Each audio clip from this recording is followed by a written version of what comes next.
कभी जीवन में कुछ गुण आ जाएं, पहले तो गुणों का आना ही कठिन है, और यदि गुण आ जाएं तो उन गुणों का पचाना और ज्यादा कठिन है। भीतर से उपज आता है एक नया वृक्ष, जिसे हम कहते हैं अहंकार। गुण का पचाना और एक होती है लक्ष्मी या माया कहें जिसे, उसका आना ज्यादा कठिन नहीं है, आ तो जाती है, लेकिन गुणों का तो आना भी कठिन है और पचाना भी कठिन है। माया का आना ज्यादा कठिन नहीं है, लेकिन उसका पचाना बहुत ज्यादा कठिन है।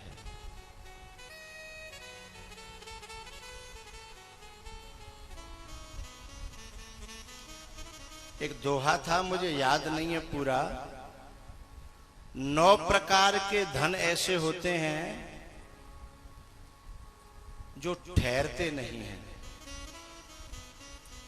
ये 9 नहीं ठहराए, अंतिम पंक्ति है उसकी, ये 9 नहीं ठहराए।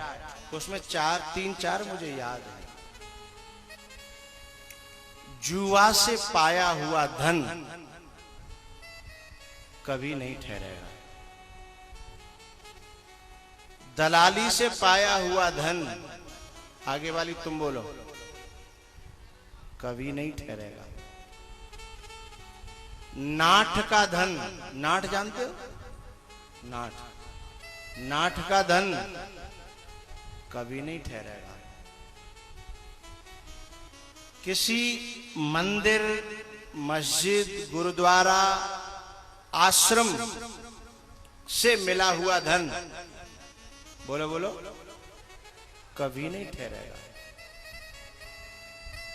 कितने 4 हो गए?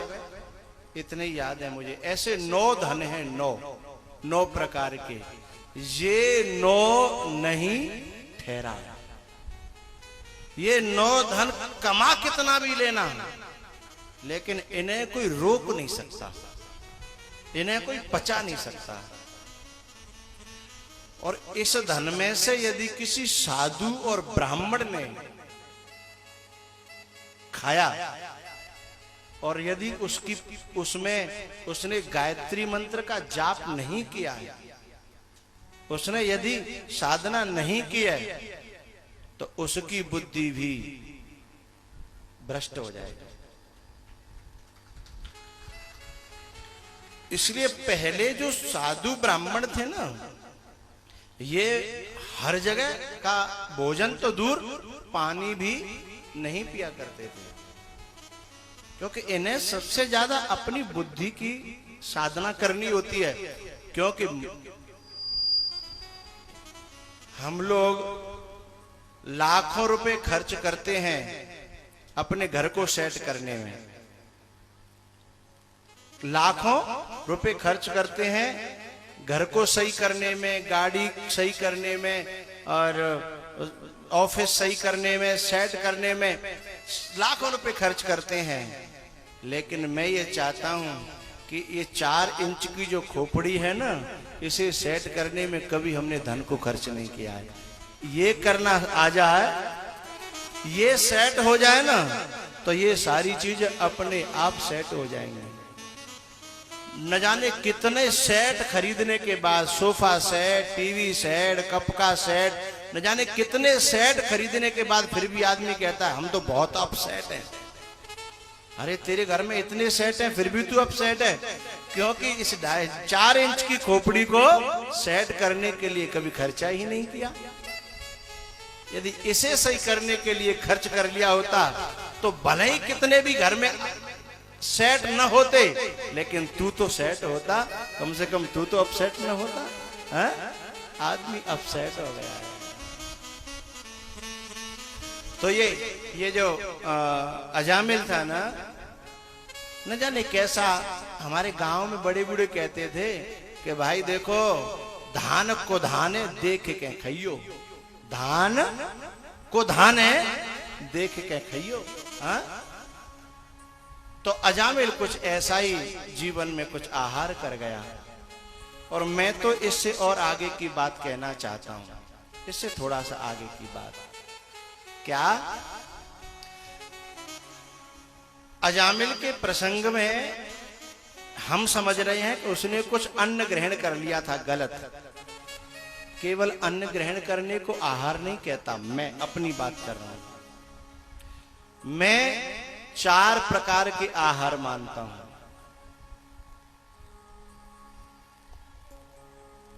पूछो तो बताऊं, बोलो।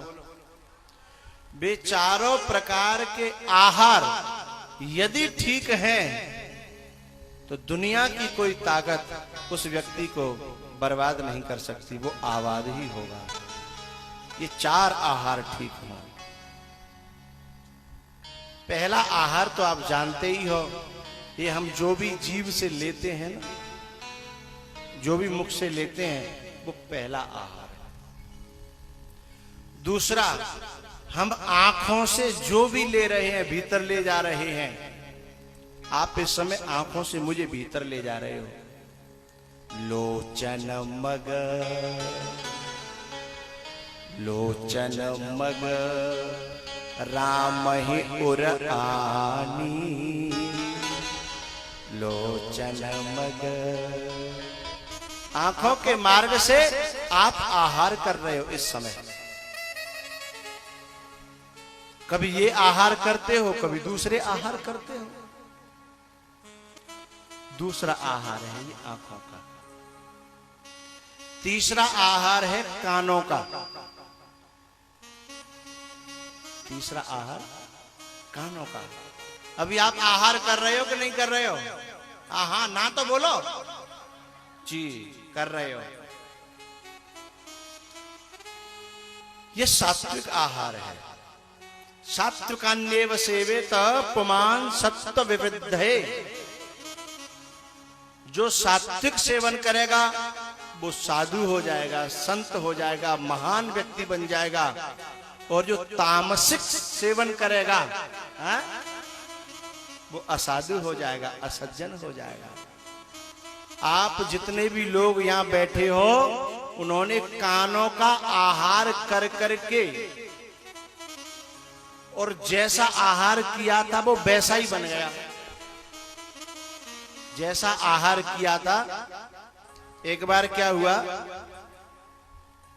भाई हमारे यहाँ फौजी बैठे रहते थे, वे कहाँ चले गए? हम रिटायर फौजी। अरे तुम कहाँ आड़ में बैठ गए? यहाँ चौरे में बैठा करो सामने।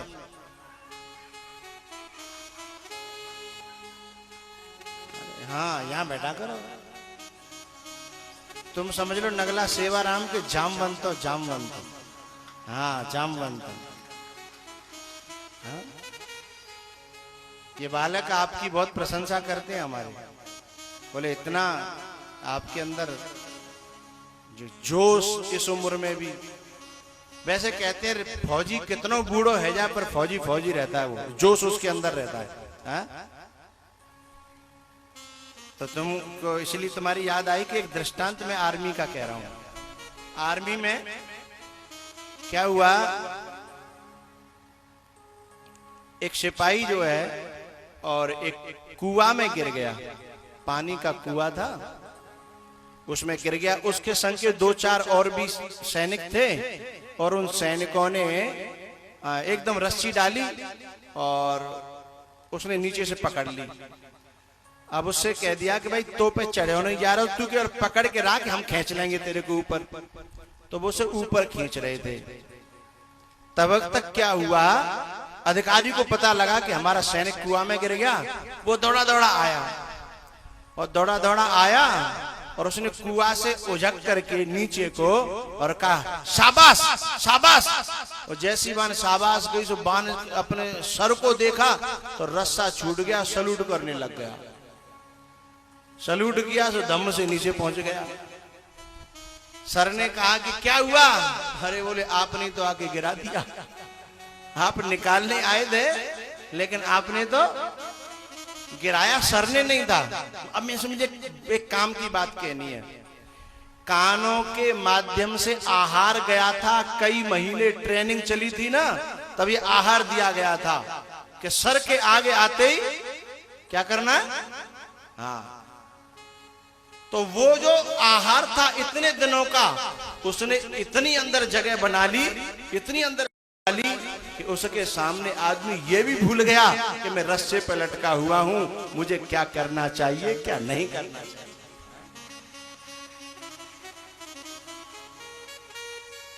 आहार जैसा हम लेंगे वैसी हमारी बुद्धि में वो फंक्शन क्रिएट हो जाएंगे, फंक्शन। तो तीसरा आहार है कानों का। पहला आहार मुख से, दूसरा आंखों से, तीसरा बोलो बोलो भाई कानों से, और चौथा आहार है मस्तिष्क से। हम क्या चिंतन कर रहे हैं, क्या ध्यान कर रहे हैं, हमारी बुद्धि किस विषय, किस सब्जेक्ट पर मंथन कर रही है। हमारी आंख भी बंद है, कान भी बंद है, फिर भीतर से पकड़ रही है वो। दिल्ली, बंबई, कलकत्ता, कानपुर पकड़ती है ना, हा? वह भी क्या कर रही है, आहार कर रही है, ग्रहण कर रही है वो। तो ये चारों आहार जिसके शुद्ध हो गए हैं वह महान बन जाएगा, और ये चारों आहार जिसके अशुद्ध हो गए हैं वह कभी महान बनने वाला नहीं है साहब। तो ये अजामिल का आहार पहले न जाने कौन सा गड़बड़ हुआ, लेकिन आहार गड़बड़ जरूर हुआ।